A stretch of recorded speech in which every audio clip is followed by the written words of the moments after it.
Hello guys, welcome to Mining Generation YouTube channel.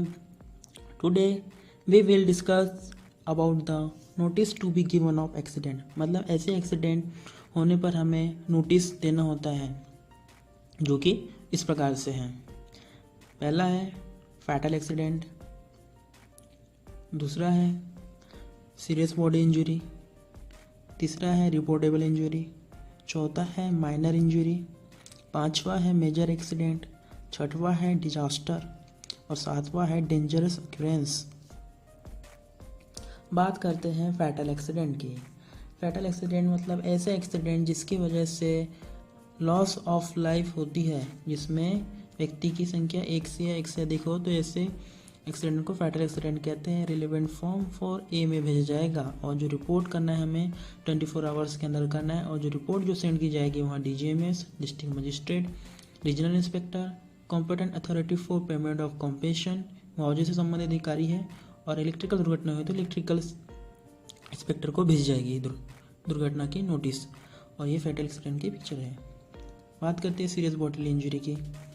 Serious bodily injury मतलब ऐसी injury जिसकी वजह से व्यक्ति का बॉडी का पार्ट किसी परमानेंट लॉस हो जाए, जैसे हियरिंग का लॉस होना, loss of site, any fracture of bones and joints.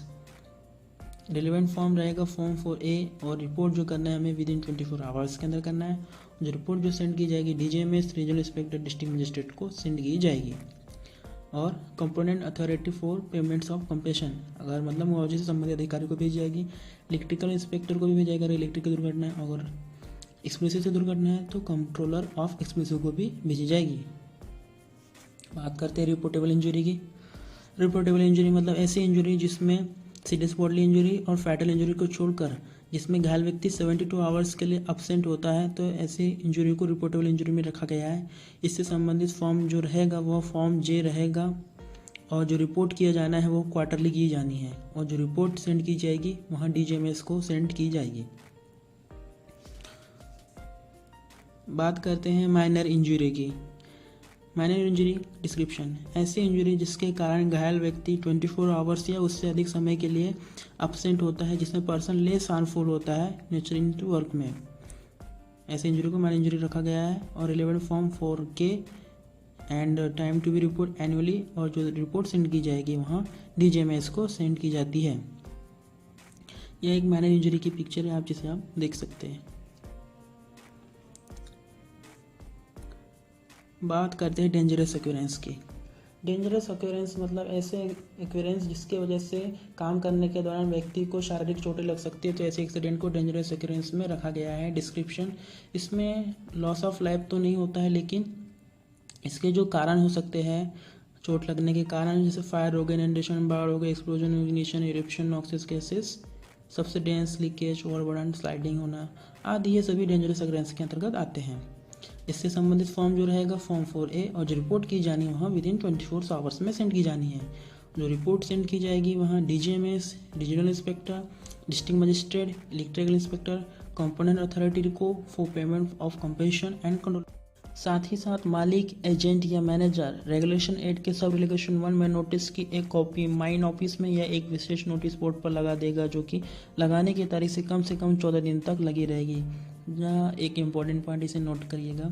Second note है, यदि चीफ इंस्पेक्टर या इंस्पेक्टर एक्सीडेंट के 72 घंटों के अंदर जहाँ एक्सीडेंट हुआ है उस जगह की जांच करने में असमर्थ रहता है तो एक्सीडेंट की जगह को पुनः काम किया जा सकता है, ताकि ऑपरेशन सही तरीके से चल सके और किसी प्रकार की दिक्कत न हो, या लोग फंसे उन्हें हटाने के लिए उस जगह को सुचारू से चालू किया जा सकता है।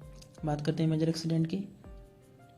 मेजर एक्सीडेंट में डिस्क्रिप्शन, ऐसा एक्सीडेंट जिसमें लॉस ऑफ लाइफ, पर्सन की जो मृत्यु की जो संख्या है 4 से अधिक होती है लेकिन 9 से कम हो, तो ऐसे एक्सीडेंट को मेजर एक्सीडेंट कहा जाता है। बात करते हैं इससे संबंधित रिलेवेंट फॉर्म की। इससे जो संबंधित जो रिलेवेंट फॉर्म रहेगा वहाँ फॉर्म 4A रहेगा बाय रेगुलेशन 8। आप इसे देख सकते हैं फॉर्म 4A रेगुलेशन 8 में।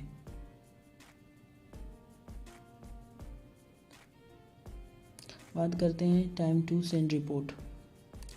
जो मेजर एक्सीडेंट की जो रिपोर्ट जो सेंड की जाएगी विद इन 24 आवर्स के अंदर सेंड किया जाना है।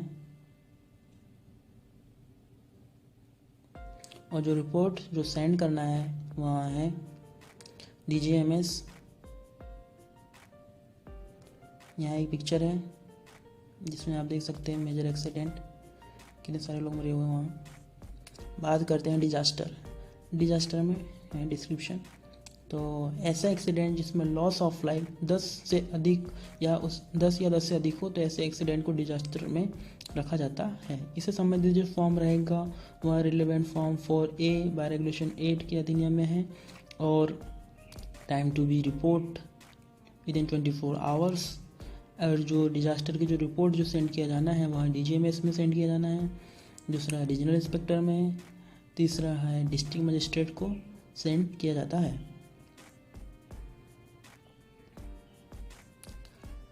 यहाँ एक डिजास्टर की पिक्चर है जिसमें आप देख सकते हैं कि किस प्रकार से इसमें 10 या 10 से अधिक मौतें हुई है। वर्ष 2015 के लिए जो डेटा अल्पकालीन है और 31/7/2015 तक के लिए है। इसमें ध्यान देने योग्य यह है कि जो लगभग 41% जो मौतें होती हैं वह आग और विस्फोट के कारण हुई है, जबकि घटनाओं में इनका योगदान केवल 15.47% है। और जो 25% जो मौतें हुई है वह इनंडेशन के कारण हुई और घटनाओं में इनका योगदान केवल 12.30% है। और जो 26.3% जो मौतें हुई है वह रूप गिरने से साइड गिरने से होती है और घटनाओं में इनका योगदान केवल 56.77% है। माइन सेट की स्थापना के बाद से भारतीय कोयला खदानों में 10 या 10 से अधिक अगर मौतें होती है तो उनका जो विश्लेषण है, एनालिसिस है, वो माइन सेट में किया जाना है। और इफेक्ट ऑफ एक्सीडेंट दो प्रकार से, डायरेक्ट लॉसेस, इनडायरेक्ट लॉसेस। बात करें डायरेक्ट लॉसेस और लॉसेस ऑफ प्रोडक्शन, यानी कि प्रोडक्शन में घाटा होता है, डैमेज प्लांट हो जाते हैं और वर्किंग स्ट्रक्चर बिगड़ जाता है जहाँ एक्सीडेंट होता है। और आपका मेडिकल का खर्चा बढ़ जाता है जो व्यक्ति घायल होता है। और कंपेंसेशन फॉर फैटल कॉसेस, यानी कि जो व्यक्ति घायल हो जाता है उसके लिए मुआवजे से के लिए इधर उधर घूमना होता है। बात करते हैं इनडायरेक्ट लॉसेस की, तो पर्सन बिकम फियरफुल, यानी पर्सन डरने लगता है एक्सीडेंट की वजह से। Many person leave to the job, उनके मन में डर का भाव आ जाता है। नैतिकता में कमी आने लगती है उनके। और लेक ऑफ टेकिंग एडवेंचर, यानी रोमांच लेने की कमी आती है। और loss of taking negative of for doing one work, काम में पहल लेने की जो क्षमता होती है कम आने लगती है और अपनी पूरी एफिशिएंसी से काम नहीं कर पाते हैं। ये हो गए इसके इनडायरेक्ट लॉसेस।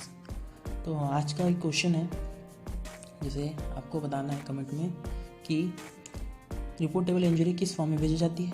सेकंड क्वेश्चन है सीरियस बॉडली इंजरी होने पर व्यक्ति को कितने घंटे के अंदर रिपोर्ट करना होता है और किस फॉर्म पर रिपोर्ट हायर मैनेजमेंट को सेंड किया जाता है। अगर आपने अभी तक इसका पार्ट 1 नहीं देखा है तो प्लीज़ इसका पार्ट 1 मैंने इसके डिस्क्रिप्शन लिंक में डाल दिया है, आप इसे वहाँ जाकर देख सकते हैं। Thank you, thanks for watching, please like, share and subscribe.